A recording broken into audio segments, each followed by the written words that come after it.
네, 오늘 오신 관객 여러분께 차례로 인사 한 말씀씩 해주시고 본격적인 Q&A 시작하겠습니다. 감독님부터 해주실까요? 안녕하세요. 오늘 이어지는 땅 개봉 전에 프리미어 데이로 특별 상영하게 됐는데 이렇게 많은 분들 와주셔서 너무 감사합니다. 반갑습니다. 네, 안녕하세요. 이어지는 땅에서 이원 역을 맡은 공민정입니다. 네, 영화 보러 와주셔서 너무 감사합니다. 어떻게 보셨는지 궁금해요. 얘기 많이 나누도록 해요. 감사합니다. 네, 안녕하세요. 저는 이어지는 땅에서 호린 역 연기한 정혜린이라고 합니다. 네, 와주셔서 감사합니다. 네, 안녕하세요. 저는 이어지는 땅에서 화진 역할 맡은 류세일입니다. 네, 와주셔서 너무 감사합니다. 영화제를 통해서 영화를 먼저 보신 분들이 자리에 계실지 모르겠어요. 오늘 처음 보신 관객분들도 계실 테니까 영화가 막 끝난 직후에는 생각이 여러 가지로 엉켜 있죠. 질문을 생각하실 동안에 제가 먼저 게스트분들께 질문을 몇 가지 여쭤보고 관객석으로 마이크를 넘겨서 같이 오늘 이야기 나누도록 하겠습니다. 일단 감독님께 첫 질문을 드려보고 싶은데요. 이 영화에 대한 저의 첫인상은 걷는 시간이었어요. 그래서 움직임을 계속 담는 산책 같은 영화라는 생각이 들었는데 그러면서 동시에 좀 사색 같은 영화다라는 인상을 받았어요.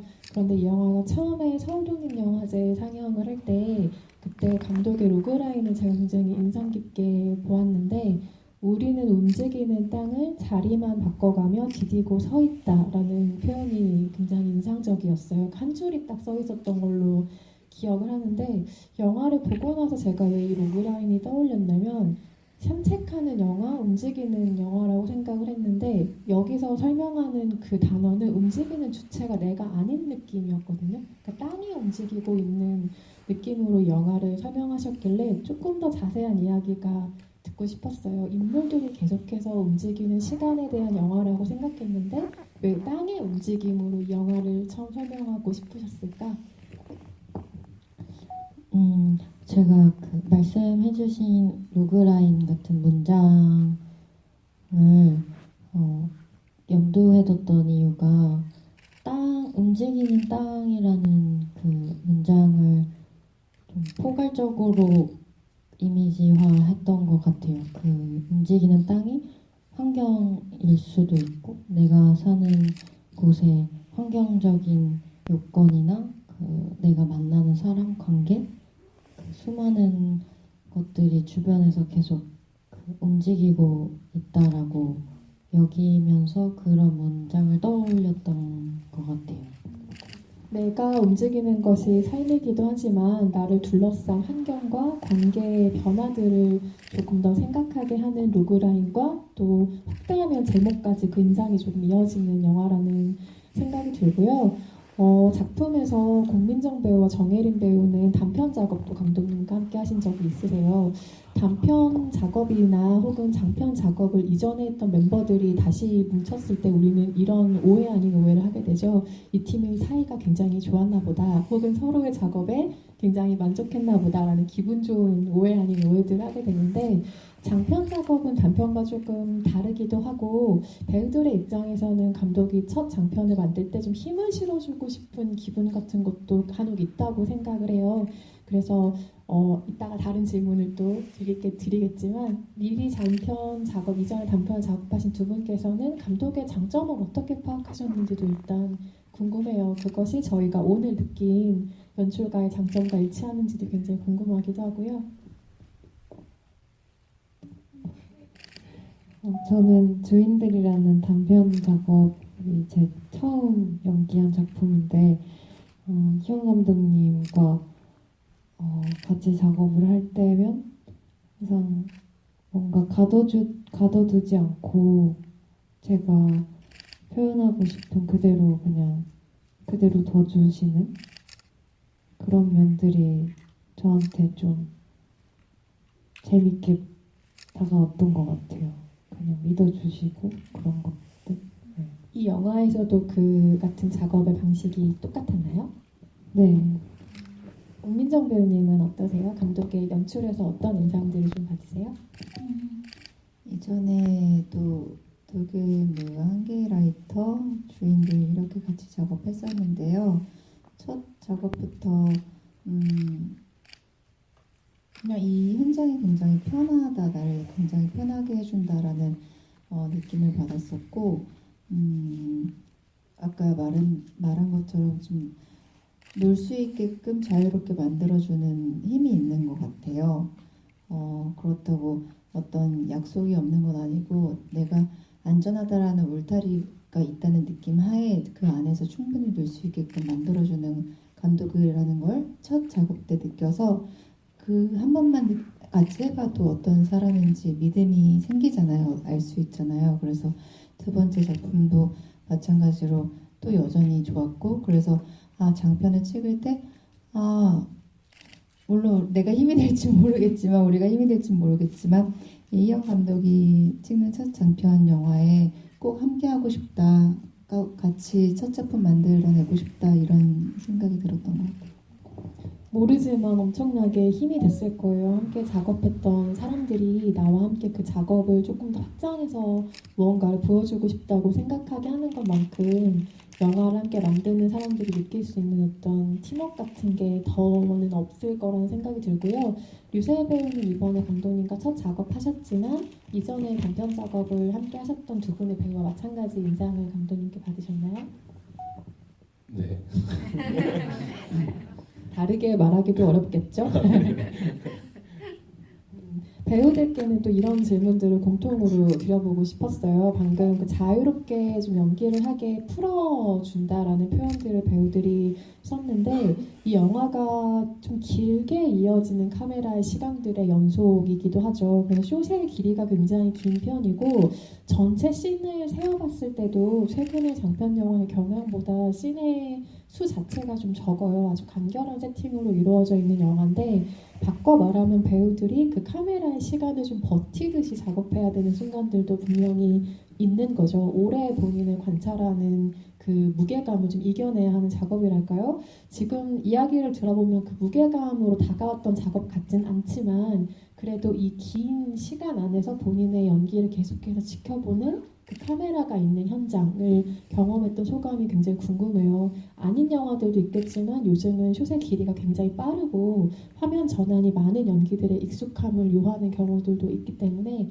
이런 작업이 배우들에게 주는 환기 혹은 즐거움도 분명히 있을 것 같거든요. 유세일 배우부터 답변 들어볼까요?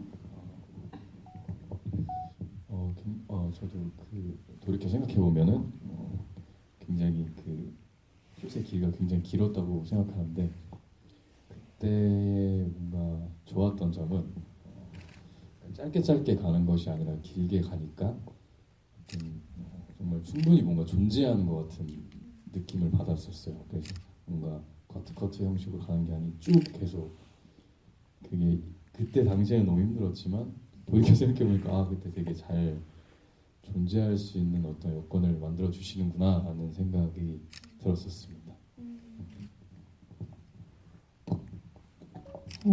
그 롱테이크로 계속해서 촬영을 하는 방식이다 보니까 연기할 때도 조금 뭔가 호흡이 끊기지 않고 계속해서 몰입할 수 있게끔 그런 힘들이 작용했던 것 같아요. 네. 기본적으로 롱테이크로 찍으면 배우 입장에선 편하죠. 그 시간을 그냥 살아내는 건데 카메라를 버틴다는 느낌보다는 그 안에서 내가 프레임 인하고 아웃할 때까지 아니면 아웃을 안 하더라도 그 안에 있는 동안 우리가 첫 대사부터 마지막 대사까지 지킬 약속 지키고 그 안에서 내 마음대로 다 할 수 있는 건데 그 캐릭터 안에서 물론 할 수 있는 거니까 그것만큼 편하고 재밌는 게 없는 것 같아요. 오히려 컷을 이렇게 하나하나 쪼개고 찍으면 그 전 감정도 이제 연결해야 되고 상황도 연결해야 되고 여러 가지 그런 요소들이 들어오는데 오히려 그게 더 어렵다면 어려울 수 있는 것 같아요. 저 같은 경우는 그냥 한 테이크로 찍으면 전 편하고 좋은 것 같아요. 이건 그 안에서 자유롭게 좀 유영할 수 있는 배우들의 힘인 것 같기도 하고, 저는 잘 찍은 롱테이크 장면들을 보면 이건 되게 좋은 믿음의 형태다 이런 생각을 항상 해요. 배우도 감독을 믿고 연출가 역시 배우의 어떤 면모들을 믿어줘야만 포착할 수 있는 순간들이 아주 좋은 롱테이크에는 담긴다고 생각해요. 이 영화에는 그런 순간들이 아주 많은데요. 조금 더 구체적으로 영화의 장면 하나하나를 조금 돌이켜보면서 이야기를 나눠보도록 하겠습니다. 영화의 시작이 공원의 장면으로 시작을 하죠. 그 전에 어떤 상황이 아마도 그 정혜린 배우가 연기한 인물에게 쭉 따라가면서 펼쳐졌을 텐데, 우리에게 주어지는 첫 번째 사건은 캠코더를 발견하고 그것을 보는 것이 사건으로 펼쳐지죠. 이 캠코더라는 장치가 그간으로 들어오게 된 과정이 굉장히 궁금한데, 이전에 감독님의 단편 작업을 보신 분도 계시고 보시지 못한 분들도 계시겠지만, 이전의 작업에서도 뭐내 곁에 없는 사람을 기억하는 방식이라거나 아니면 물건이 등장하는 식의 이야기들이 많았던 것 같아요. 그런데 캠코더는 전 조금 더 적극적인 장치 같거든요. 왜냐하면 내 눈앞에 시야 그리고 기억을 저장하는 물리매체라는 점에서 이전에 활용하셨던 대화에서 나오는 기억의 방식이나 다른 물건과는 조금 다르다는 인상을 첫 장면부터 받았던 것 같아요. 캠코더라는 장치가 그간으로 들어오게 된 과정이 좀 궁금합니다. 캠코더라는 장치가 시나리오 당시에 들어오게 된 계기가 되게 명확하게 있었는데, 그것도 사실 우연스러운 계기였던 것 같아요. 그 극 중에 서경 씨, 경서 역할을 맡은 김서경 씨가 평상시에 그 오래된 캠코더를 수집하는 취미가 있는데, 그 캠코더로 영상을 만들고 혼자 편집하는 게 취미라고 알고 있었어요. 그래서 그 캠코더를 저도 같은 기종으로 그 영화용 소품으로 한번 구매를 해볼까 해서 구매를 하고 나서 그 캠코더를 어떤 장치로서 활용하고 싶다는 생각을 했던 것 같아요. 그게 인물 각자가 가지고 있는 또 기억이라는 소재와 묘하게 맞물리면서 이 영화에 되게 독특한 질감을 만든다고 생각하는데요. 그것이 가장 좋은 의미의 이질적인 어떤 질감으로 드러나는 것이 지하도 장면인 것 같아요. 두 인물이 밤에 지하도를 걸어가는 화면 자체가 캠코더 질감으로 표현이 되고, 그때 카메라를 주었고 거기서 이원을 봤다는 이야기를 나누는 장면이 있죠. 그러면서 나는 그걸 좀 못 볼 것 같다라는 이원의 대사가 끝난 이후에 앞으로 홀로 걸어가는 뒷모습을 쭉 포착하는 그 지하도 장면이 기억이 나실 텐데요. 이 장면이 왜 좋은 의미에서 이질적이라는 표현을 제가 썼냐면, 마치 이걸 바라보고 있는 게 호림의 시선이 아닌 것처럼 느껴지기 때문인 것 같아요. 그 이후에 그 사람이 죽었다고 말하는 이원의 말이 등장하기 전부터 느껴진 어떤 감상인 것 같은데, 마치 이원의 곁에 있던 그 누구일지 모를 카메라를 소유했던 그 사람의 시각으로 갑자기 바뀌는 듯한 좀 이질적인 질감이 그 지하도 장면에 있다고 생각해요. 그래서 여러 가지 뭐 씬의 목표라든지 뭐 담고 싶었던 질감들이 다 궁금하긴 하지만 그 지하도 장면은 특히 여쭤보고 싶었어요. 여기 어떤 질감과 어떤 표현을 기대하셨는지요? 사실 그 장면 촬영할 당시에도 가장 긴장하고 떨렸던 것 같아요. 시나리오 썼을 때 그 분위기를 온전히 그 캠코더 하나로 구현해낼 수 있을까라는 기대감도 있었고 두려움도 있었는데, 당시에 그 장면에서 제가 풀어보고 싶었던 뉘앙스가 있었는데, 그거는 조금 이 두 사람이 일상적인 움직임 안에서 굉장히 환상적인 만남 혹은 환상적인 어떤 사건들, 그런 그 굉장히 다른 시점에서의 생각이나 그 사건이 개입이 됐으면 좋겠다라는 생각을 했는데, 그런 분위기가 호림에서 이원으로 전환될 때 필요하다고 느꼈고, 그래서 그 지하도 장면에서는 조금 더 캠코더의 오래된 화면의 질감에 조금 기대서 그런 환상적인 시선으로 이원에게 넘어갔으면 좋겠다라는 생각이었던 것 같아요. 그 장면에서는 표현하고 싶은 방금 말씀하셨던 목적이 되게 분명하게 보이는 거라면 한편으로는 저는 이 영화 곳곳에서 배우들의 움직임을 조금 반하듯이 카메라가 지켜보고 있다? 혹은 아주 오랜 시간 관찰한 이후에 이 배우가 어떻게 움직일 때 가장 말하자면 피사체로서 캐릭터로서 아름답구나를 좀 포착한 순간들이 있다는 생각이 들었어요. 실제로도 그렇게 들어간 장면들이 있는지 궁금해요. 예를 들면 공민정 배우가 연기하는 이원은 식물을 심는 사람인데 뭐 그것 때문에라도 필요한 장면이긴 했지만 저는 그 식물을 돌보는 테라스였을지 어딜지 모르는 그런 컷들은 말하자면 제가 설명한 카메라가 이 배우의 움직임에게 반한 순간들일 수도 있다는 생각이 들었거든요. 어쩌면 시나리오상의 구현보다 조금 즉흥적으로 들어간 그런 움직임의 장면들이 있지 않을까 생각했는데 여기 앉아 계신 세 캐릭터, 세 배우에게 그런 순간들이 실제로 감독님이 느끼신 순간이 있었는지 궁금해요. 그렇게 반영된 장면이 있을까요?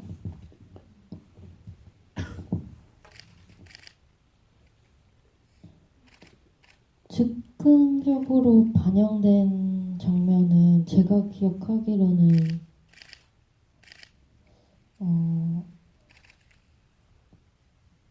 초반에 호림이 개 공을 튀겨주는 아저씨 사이로 걸어가는 장면은 그 현장에서 즉흥적으로 생겨난 컷인데요. 다른 컷들은 다 시나리오에 있었던 것 같아요. 네. 그게 너무 자연스럽고 아름다운 무언가로 보여서 제가 또 그런 이야기를 드렸던 것 같고요. 아까 그 지하도 장면 이후에 이원에게는 좀 배우로서는 정말 이게 어려웠을 만한 어떤 장면 하나가 주어진다는 생각이 들어요. 카메라를 보고 과거를 이야기하는 이원의 독백 장면이 있는데 이게 저는 작품 외적으로 보면 오디션 셀프 카메라 느낌과 굉장히 비슷하다는 생각을 했어요. 예를 들면 거기서 카메라가 돌면 자유 연기를 해보세요 하는 것 같은 느낌의 장면이라고 해야 될까요? 그래서 스토리도 당연히 그 안에서 연결성을 가지고 캐릭터로서 연결성도 가지지만 어쩌면 국민정 배우가 이원 연기하는 과정에 이 씬을 촬영하는 어떤 목표라든지 마음은 조금 달랐을 수 있겠다 하는 생각도 조심스레 해봤는데 실제로 촬영은 어떤 마음으로 다가갔는지 국민정 배우에게 여쭤보고 싶어요. 그날 기억이 선명하게 나는데요. 정말 오디션 영상 찍듯이 테이블 위에 카메라 올려놓고 그렇게 찍었고, 근데 사실 어떤 특별한 건 없었고 그냥 제가 제일 친한 친구한테 내 이야기를 한다고 생각하고 얘기를 했던 것 같아요. 그리고 그 있었던 이야기들도 내가 직접 겪은 일로 믿었고 믿으려고 했고, 그래서 제 얘기를 친구한테 해준다, 딱 그것만 생각하고 별 특별하게 뭐 그런 건 없었어요.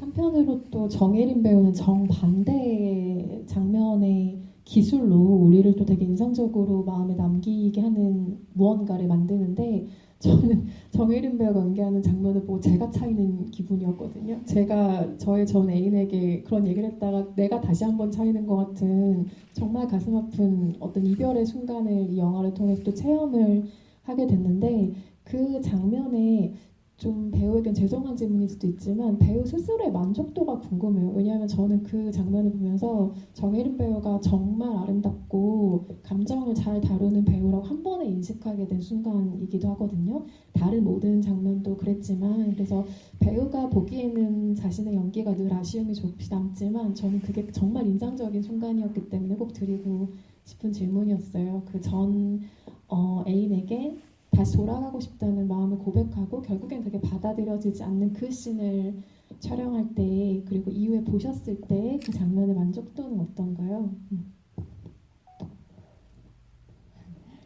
일단 그 씬을 찍기 전에 대사를 제가 봤을 때 처음에 드는 생각은 되게 호림이 격정적으로 어떤 행동을 취했을 거라고 제가 생각을 하고 이해를 했었는데 아니야, 약간 조금 다르게 호림이랑은 다른 방식으로 얘기를 전했을 것 같아라는 생각을 했던 기억이 나고요.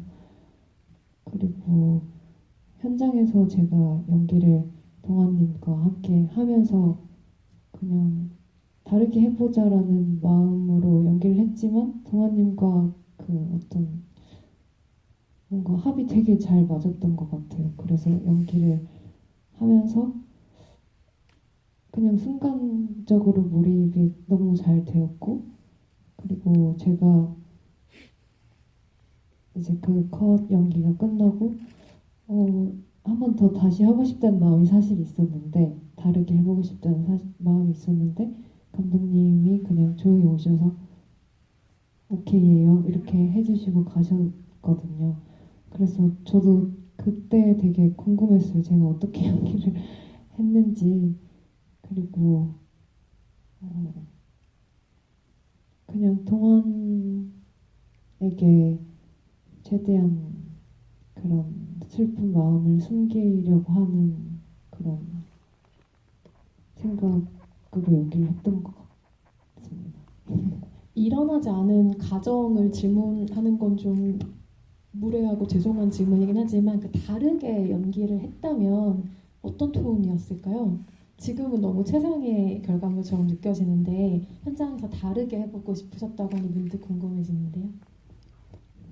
조금 더 날카롭고 더 거칠게 처음 생각은 그랬던 것 같아요. 제가 이해했을 때. 그 다른 버전을 우리는 영영 볼 수 없습니다. 지금의 최상의 버전으로 저희는 이 영화를 기억할 수 있을 뿐이에요. 죄송합니다.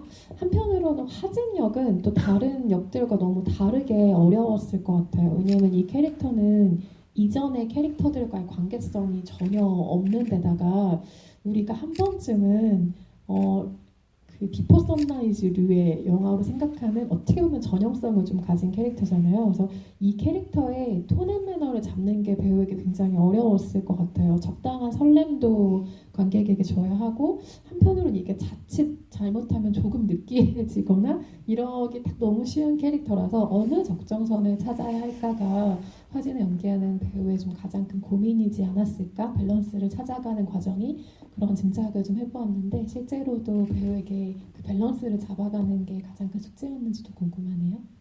예, 가장 큰 숙제였고 근데 그게 생각이 나는 게 저는 이제 런던 로케를 못 가고 바로 밀라노로 갔었는데 그래서 이제 마주했을 때 이제 되게 저는 다 모든 것들이 생경했었거든요. 다음에 이제 서울에 이제 돌아왔을 때 얘기 나눴던 게 저도 런던에 가서 뭐라도 짐이라도 하나 들고 그랬어요 이런 얘기를 했었는데 다시 또 영화를 보고 생각하니까 그때 감독님께서도 말씀해 주셨는데 화진이 어찌됐건 이원을 처음 만나는 여행에서 만나는 거기 때문에 그게 맞아 떨어졌던 것 같아요. 그게 저는 이제 인간으로서 그러니까 인간 배우로서 제가 더 이렇게 좀 친하고 더 런던에 가가지고 이렇게 했었으면 더 좋은 시너지가 나지 않았을까라는 1차적인 생각을 했었는데 다 맞더라고요. 화진 여행 온 게 맞고 그게 저한테도 감각적으로도 이렇게 확 오니까 그래서 좀 그쪽으로 그냥 톤을 잡았던 것 같습니다.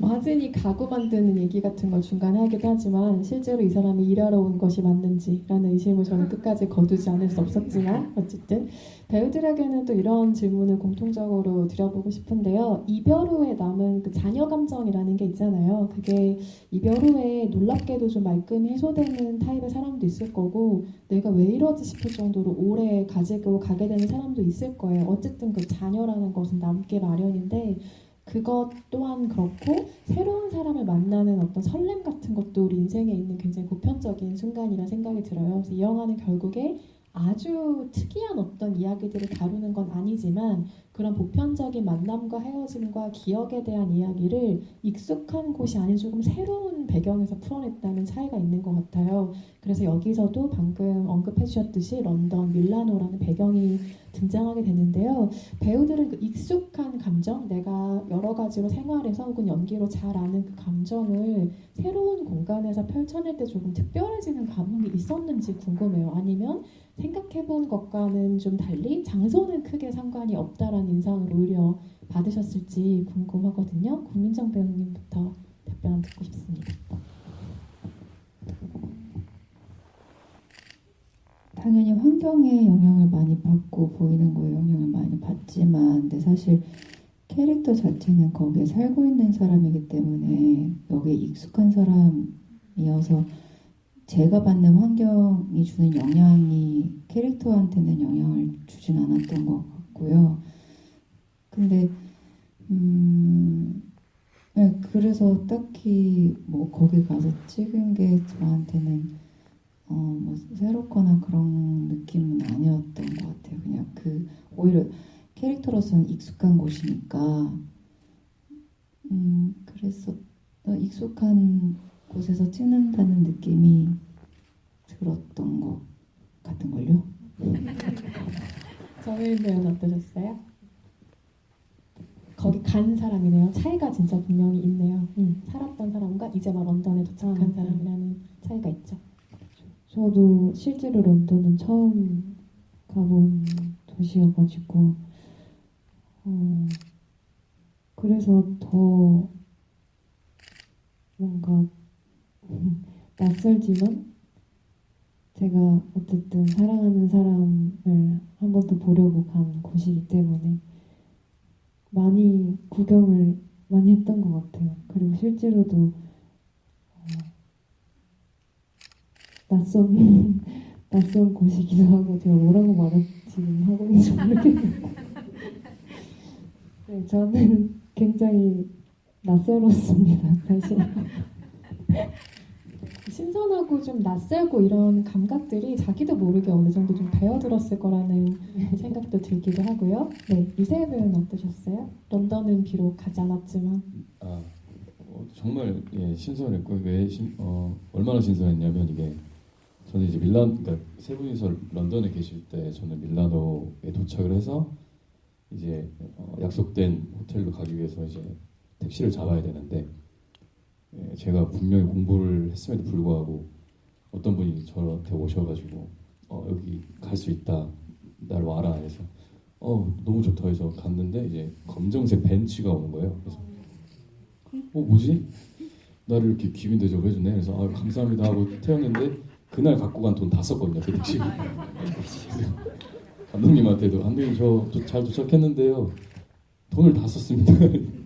그래서 웃으시면서 그냥 잘 있어보라고 그 정도로 생경하게 정말 있었습니다.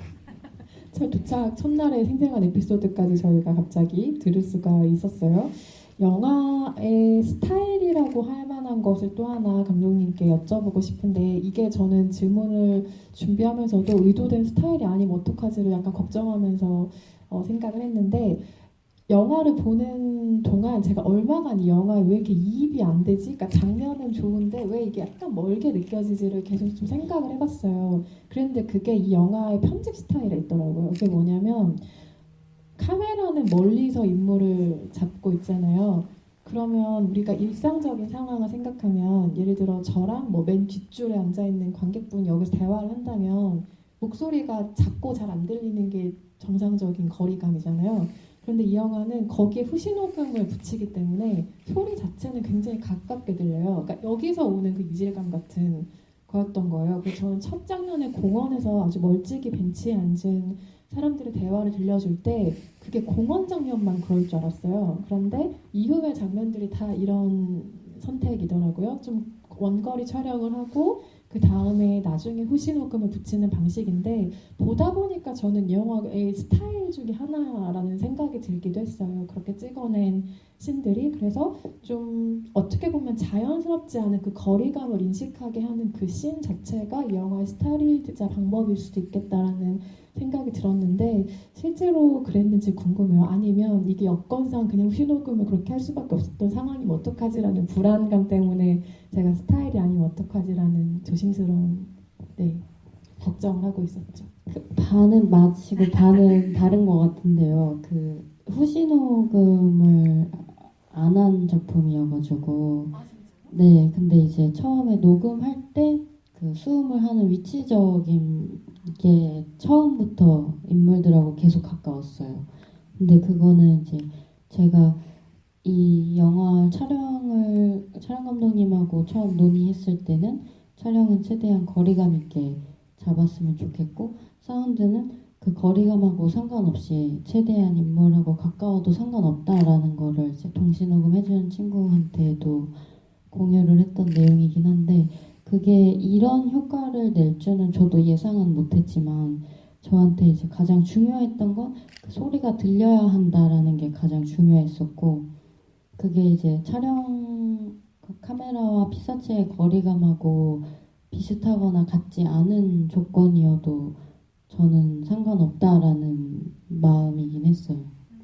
그게 되게 독특한 분위기를 만드는 것 같아요. 그래서 오늘 개봉 전집이잖아요. 이제 이후로는 의도했다라고 하셔도 상관없지 않을까라는 우리만 입 다물면 되잖아요. 그런 생각이 들기도 하고 한편으로 또 하나 굉장히 독특하게 이 영화의 스타일이라고 생각했던 것은 자연의 풍경들을 담을 때와 그리고 비어있는 공간을 다룰 때의 카메라의 느낌이 굉장히 다르다라는 거였어요. 그래서 중간에도 왜 비어있는 공간 혹은 뭐 정서가 잠깐 앉아있는 장면이 등장하긴 하지만 그 몽타주를 계속 비추는 장면들이 있는데 실제로 자연과 함께하는 인물들 혹은 자연만 등장할 때 카메라와 그것이 아닌 사물들을 비출 때 좀 목표가 달랐는지도 궁금해요. 뷰파인드를 통해서 완전히 다른 느낌들을 보고 싶으셨는지 궁금하군요. 그 제가 말로 이거를 잘 설명할 자신은 없지만 여쭤보신 그 질문에 최대한 가깝게 답을 드리자면은 그 계속 지구 그 동그란 지구의 이미지를 계속 생각했었거든요. 이 영화를 촬영할 때 그래서 그러니까 카메라가 만약에 허공에서 우리를 계속 관찰할 수 있는 관찰자의 시선이라면 정말 다른 레벨과 다른 각도에서 계속해서 뭔가가 지켜보고 있고 지켜봐주고 있다는 그 시선을 계속 상기시키고 싶었던 것 같아요. 그래서 인물을 바라볼 때와 그리고 인서트, 풍경 인서트들이 나올 때 카메라 촬영 감독님하고 계속 얘기했던 거는 최대한 관조적으로 바라보는 그 뉘앙스를 풍기자라고 계속 얘기했었던 것 같아요. 딱 맞는 비유는 아닐 것 같은데 마치 인공위성이나 무언가가 계속 이렇게 돌아가면서 관찰하는 것 같은 인상을 실제로 받은 것 같은 장면들이기도 하고요. 마지막으로 감독님께 하나만 여쭤보고 관객석으로 마이크를 넘길 텐데요.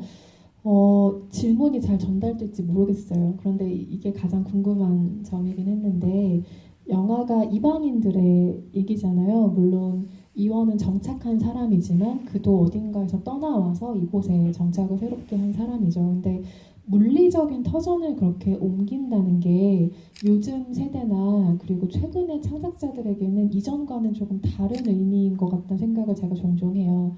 무슨 얘기냐면 예전에 1세대, 2세대 이민자들이 아무것도 없는 상태로 진짜 뭐 아메리칸 드림 혹은 다른 드림을 꿈꾸면서 삶의 터전을 옮겼을 때와는 지금의 터전을 옮긴다는 좀 다른 식의 표현 같다는 얘긴 거죠. 그래서 말 그대로 이어지는 땅이라는 제목 자체도 연결의 느낌이 강한 어떤 시대를 생각하게 하기도 하는 것 같아요. 그래서 여기서도 이원이 그런 대사를 하잖아요. 뭐가 그리운지 모르겠는데 계속 그립다 이런 대사를 하기도 하는데 아마도 그것이 이전과는 다른 이방인의 정서일 거라는 생각도 들기는 해요. 그래서 감독님께서도 실제로 오늘날만의 이방인의 정서 혹은 터전을 옮긴 사람들의 정서가 새롭게 있다고 생각하시는지도 궁금하고 혹은 본질적인 것은 그래도 달라지지 않는다라고 생각하시는 것도 있는지 궁금해요. 되게 재밌는 질문인 것 같아서 반가운데 그렇게 생각해 보면은 좀 다양한 생각을 가질 수 있을 것 같긴 해요. 그 이전 세대에 갖고 있는 이방인으로서의 어떤 차이 혹은 감각들이 제가 느끼기에는 사실 어떤 본질적인 것은 변함없이 이방인들이 공유할 수 있는 지점이 분명하다고 생각하는데 그거는 언어라고 생각하거든요. 그래서 언어로 비롯한 차이와 문화까지 가기까지의 모든 차이들이 이방인 혹은 다른 나라로 살고 옮겨가는 사람들에게 있어서 가장 큰 그 고독이나 상실감을 유발할 수 있는 뭔가 본질적인 차이라고 저는 생각해요. 그래서 여기서 그 이원이 외국어를 쓰는 장면이 잠깐 등장하긴 하지만 공간은 외국이지만 한국 사람들끼리 어떤 이야기이기 때문에 거기서 발생하는 조금 재미있는 이질감 같은 것도 이 영화에 있는 것 같아요. 그래서 이방인이 돼 마냥 이방인으로 보이지 않는 정서, 좀 떠드는 사람들이지만 마냥 떠돌진 않는 사람들의 정서 같은 게 이 영화에는 좀 있는 것 같고 그게 포괄적으로 결과적으로는 이어지는 땅이란 제목과도 다 연결되는 지점들이 있다는 생각이 듭니다. 난해한 질문이었을 텐데 답변 감사합니다. 특별히 답변을 감사합니다. 네, 관객석으로 마이크를 넘겨서 질문을 함께 받아볼 텐데요. 질문 있으신 관객분 손 들어주시면 마이크 전달드립니다. 세 번째 줄에 계신 관객분께 먼저 드릴게요.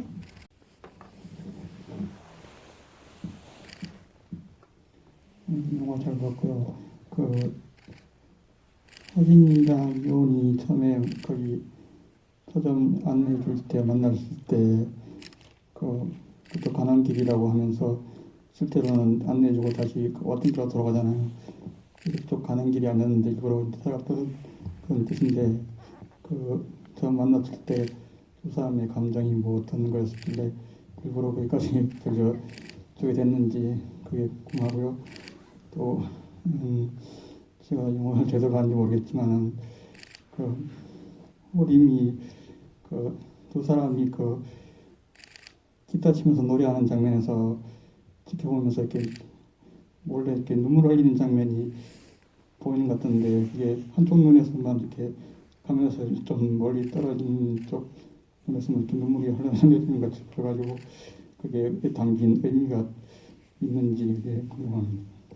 일단 공민정 배우님께 답변 부탁드릴까요?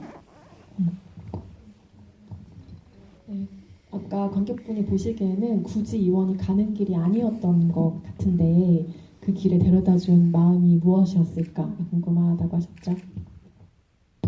실제로 별 의미 없어요 라는 말까지 덧붙였는데 말입니다. 그렇죠? 가는 길이었어요.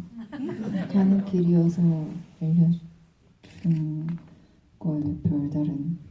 근데 다시 만났을 때 조금 반가웠고 그때 얘기를 나눠서 그때 뭔가 더 얘기를 하면 좋겠다라는 생각이 들었습니다. 처음 만났을 때는 그냥 진짜 호의였어요. 호의. 별 뜻이 없었던 대사와 똑같은 마음이었네요. 정혜린 배우는 아까 언급해주셨던 장면을 찍을 때 그 상황의 어떤 감정을 같이 덧붙여서 얘기해 주셔도 좋을 것 같아요.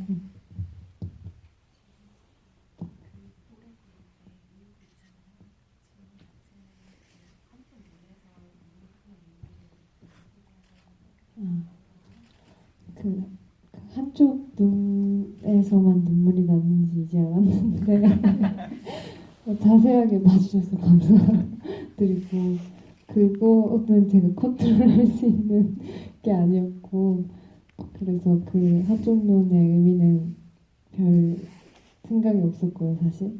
그리고 제가 그 씬을 촬영할 때는 그냥 제가 정말 사랑하는 사람이었던 사람이 지금 현재의 애인과 함께 행복한 모습을 보고 있을 때 그때를 계속 생각하면서 제가 감정이 그런 뭔가 속상하기도 하고 아련하기도 하고 그렇지만 그의 행복을 바라기도 하고 그런 생각을 하면서 연기를 했던 것 같습니다. 개인적으로는 그 장면을 볼 때 두 번 차이는 기분이었고 아주 마음 아픈 감흥이었다라는 감상을 전하고요. 아까 앞줄에 손드셨던 관객분 질문하시겠어요?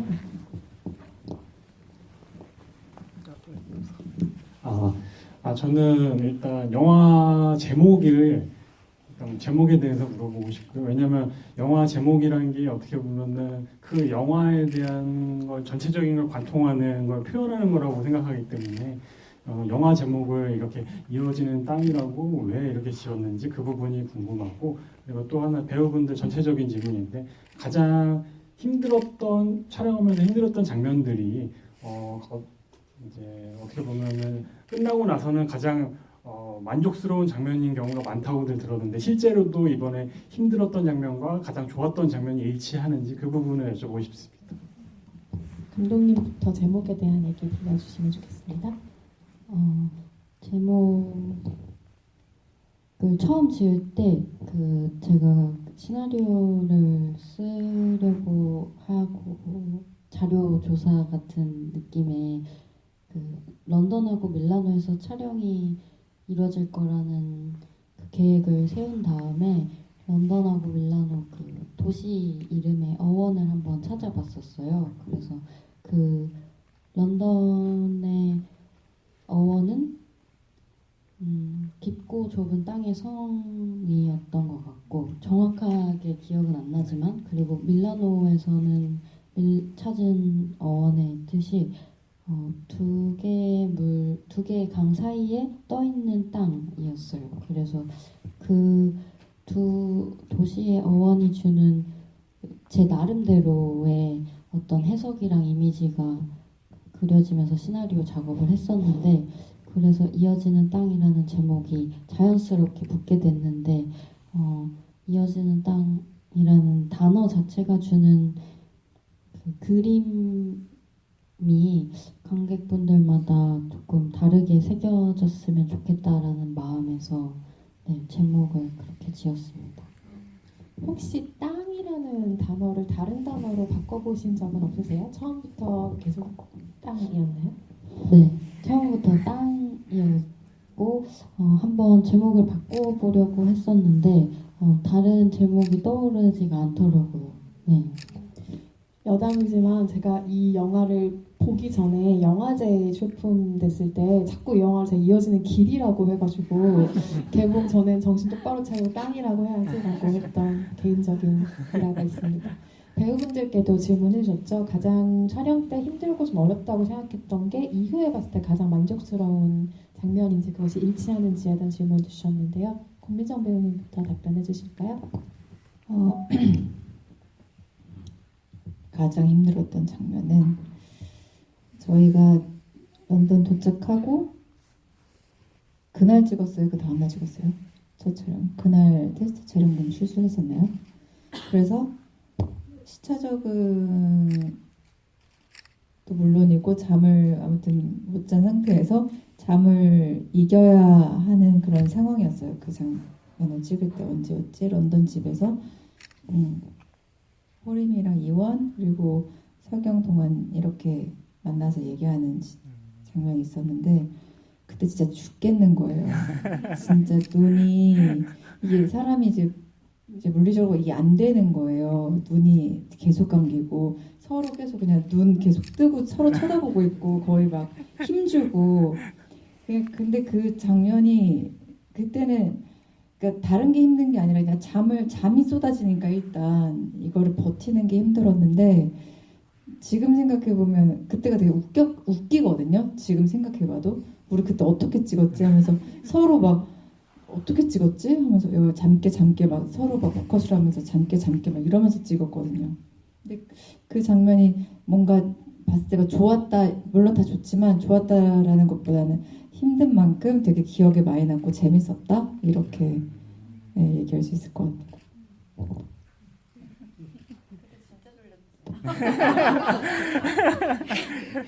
네, 저도 힘들었다면 그 장면이 그렇긴 한데 그냥 저는 제가 좋았던 거는 테라스 씬에서 제가 원래 라이터를 놓고 가야 되는 게 맞는데 제가 그냥 연기하다가 저도 모르게 그냥 가지고 간 거예요.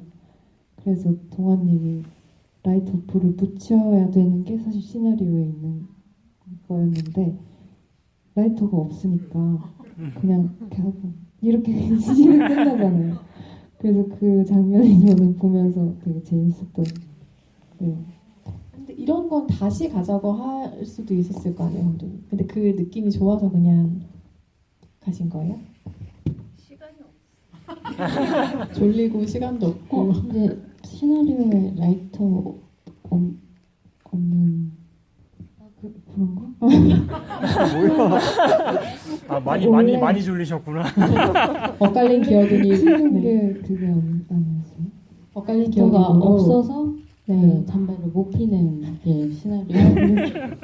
여러분 기억이 이렇게 왜곡돼요. 그래서 기억의 왜곡됨을 다시 한번 이렇게 또 경험으로 이야기해 주시는데 엇갈린 기억이므로 황급히 넘어가겠습니다. 유세 배우님은 일치하세요? 힘들었던 장면과 가장 마음에 드는 장면? 저는 기억나는 건 혼자 주로 있었던 시간이 많은데 그때 너무 맛있는 것들이 너무 많아서 파스타 너무 맛있고 납작복숭아 처음 보네 먹어봐야지 막 먹다가 아마 제 촬영분을 거의 몰아서 이렇게 찍었을 거예요. 그래서 그때가 굉장히 내가 괜히 복숭아에 빠져가지고 그래서 약간 그런 생각이 듭니다. 그런 좀 약간 몰아쳐가지고 정신 없다 그랬던 기억. 그러셨다고 합니다. 다음 질문 있으시면 또 받아볼까요? 네, 손 드신 관객분 마이크 전달드립니다. 네, 좀 질문 드리기 전에 좀 신기한 상황이라서 간단히 설명을 좀 드리고 싶은데 조혜영 감독님 영화로 네, 맞아요. 독립영화관에서 단편 상영과 또 인터뷰를 가지셨죠? 네, 그걸 처음 봤는데 이 옆에 있는 동생이 갑자기 정보람 배우님 인스타 스토리에 그게 올라왔다고 저보고 다음 소회나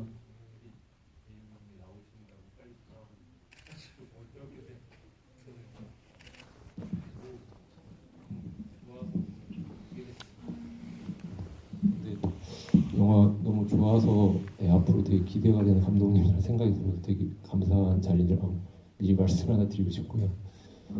그리고 알고 보니까 또 지인이 촬영을 했더라고요. 그래서 지금 감독님한테 두 가지 질문해도 괜찮나요? 하나는 그 두 개물과 한 개의 라이터랑 주인들이랑 이 영화랑 다 봤을 때 약간 개인적인 생각이지만 약간 현실적인 맥락에서 보여주시고 있는 것 같은데 어느 순간에 약간 비현실이거나 환상 같은 어떤 그런 느낌으로 영화가 이렇게 바뀌는 어떤 그런 경계에 있다는 생각을 좀 자꾸 하게 됐었는데 감독님이 어떤 그런 걸 염두에 두시고 연출하셨는지 하나 여쭤보고 싶고요. 두 번째는 미리 답변 되셨으면은 뭐 상관이 없지만 촬영이 되게 세련되고 공간을 잡아내셔서 무드를 만드는 그게 되게 놀라운 수준이라고 생각을 했는데 일단 촬영의 원칙이랄까 촬영 감독님이랑 혹시 안 나온 얘기 중에 어떤 것들을 또 상의하셔서 그렇게 공간을 잘 잡으셨는지 여쭤보겠습니다. 감사합니다. 어제 그 KBS 독립영화관에서 단편을 상영할 기회가 있었는데 그것까지 봐주시고 또 영화 봐주셔서 정말 진심으로 감사드립니다. 첫 번째 질문에 대한 답 먼저 드리면은 이어지는 땅도 그렇고 말씀해주신 단편 작업들도 그렇고 질문하셨던 것 같이 그 현실과 비현실적인 것들, 환상적인 것들의 경계를 담아보고 싶은 욕심이 굉장히 많은 것 같아요. 그래서 그런 지점에서 계속 글을 쓰고 싶어 하고 그런 이미지나 이야기들을 담아내면서 관객들과 함께 영화를 보고 싶은 욕심도 있어서 지적해주신 그 두 가지 포인트가 저한테는 되게 중요한 지점들이고 그리고 촬영적인 거를 말씀해 주셨는데 저는 단편 세 작품도 그렇고 이어지는 땅도 그렇고 이진근 촬영 감독님하고 촬영을 항상 함께 했었는데 이진근 촬영 감독님 특유의 안정적이고 그 다정한 시선의 촬영자로서의 그 자질이 있다고 저는 생각하거든요. 정말 기술적으로 늘 그 안정적이시고 제가 그거에 100% 의지하면서 현장에서 같이 무언가를 발견할 때 같은 시선에서 바라봐 줄 수 있는 촬영자라고 생각을 하는데 아마 촬영 감독님의 공이 큰 것 같아요. 그런 만약에 그게 우아하게 느껴졌거나 아름답게 느껴졌다면 촬영 감독님께서 탁월하게 촬영을 해주신 것 같아요. 이진근 촬영 감독이 촬영하신 최근의 작품으로는 지금 아직도 극장에서 상영 중인 절의 고도라는 작품이 있는 걸로 알고 있는데요. 이 영화의 촬영이 좋으셨다면 그 영화는 또 다른 톤의 매너로 좋은 촬영을 볼 수 있는 영화라서 추천드리고 싶고요. 혹시 마지막 질문 있으시면 하나 더 받아볼까요? 질문 있으신 관객분 계신가요? 네, 뒤쪽에 손을 드신 관객분 마이크 전달드립니다.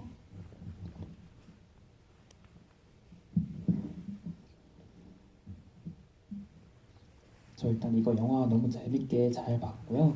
저 감독님께 질문 드리고 싶은 게 이게 해외에서 이제 찍다 보면 혹시나 이제 시나리오에서 배경되는 부분도 있을 거 아니에요. 혹시 그런 부분에 대한 이야기를 좀 듣고 싶습니다.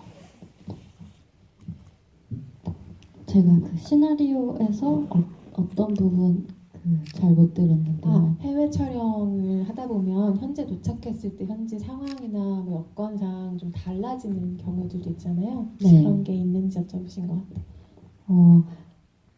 다행히 제가 런던하고 밀라노는 그 밀라노 분량을 촬영하는 모든 장소들은 어쨌든 미술 감독으로 참여해준 친구가 밀라노에 거주하고 있어가지고 시나리오 당시에 필요한 장소와 그 길목 같은 거를 이제 PD님하고 미술 감독님하고 구글 그 로드뷰로 계속 공유하면서 픽스를 했었고 촬영할 당시에 현장에 가서 촬영 감독님하고는 같이 처음 보게 됐었는데 아무래도 그러다 보니까 그 말씀하신 것처럼 저희가 촬영 감독님하고 함께 현지 헌팅을 가거나 사전 답사를 한 게 아니기 때문에 촬영 직전에 바뀌는 배경들이 조금 있었어요. 그래서 그런 부분 거의 길에서 촬영한 씬들은 거의 다 즉흥적인 환경 안에서 결정되었던 촬영 장소들이 많았고 그리고 초반에 오프닝 시퀀스라고 불릴 만한 그 영국 공원에 있는 개를 산책하러 나온 사람들의 모습은 그날 비가 와가지고 저희가 공원에서 촬영을 하다가 잠깐 배우들과 스태프들이 쉬고 있었는데 그 비가 내리는 모습이 너무 아름다운 거예요. 그래서 촬영 감독님하고 저하고만 이제 급하게 카메라를 들고 공원을 찍으려고 하고 있었는데 그 개를 데리고 나오신 어떤 아저씨가 되게 흔쾌히 웃으면서 카메라 쪽으로 막 뭔가 연기자처럼 뽐내고 계시더라고요.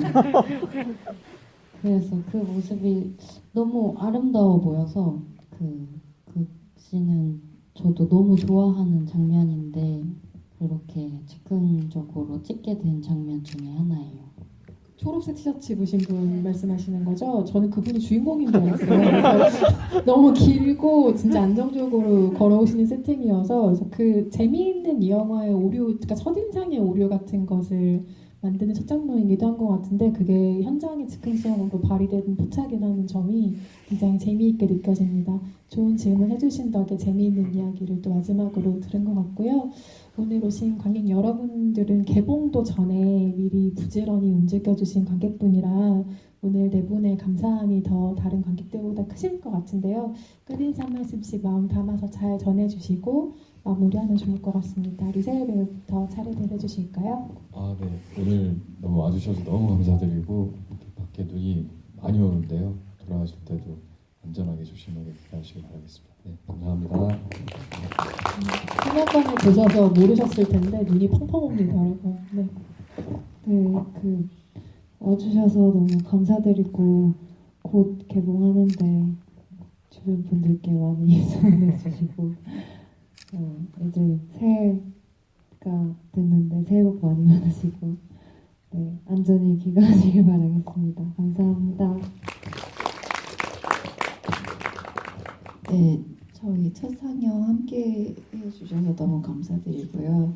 토요일 주말 이렇게 황금 같은 시간에 영화관 찾아주셔서 정말 감사드립니다. 제가 뭐 드릴 건 없고 그래도 마음을 드릴게요. 너무 감사드려요. 새해 복 정말 많이 받으시고요. 올 한 해 건강하시고 사랑 많은 한 해 되셨으면 좋겠습니다. 조심히 귀가하세요.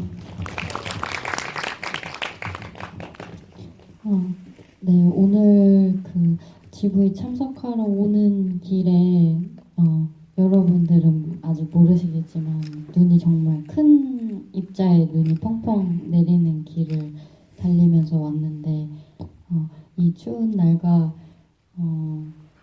바쁜 주말 시간 속에서 저희 작품 보러 와주신 관객 여러분께 정말 진심으로 감사드리고 개봉하기도 전에 찾아와 주신 것도 정말 배로 감사드립니다. 오늘 귀가하실 때 안전하게 귀가하시고 민정 배우님과 다른 배우분들이 말씀하셨던 것처럼 새해 복 가득 받으시길 바라겠습니다. 감사합니다. 네, 새해 복 많이 받으시고요. 진짜 눈이 그쳤을지 모르겠는데 많이 내리는 상황이라 조심히 안전히 귀가하셨으면 좋겠고 1월 10일에 개봉을 하니까 주변에 많은 입소문 부탁드리겠습니다. 감사합니다. 안녕히 돌아가세요.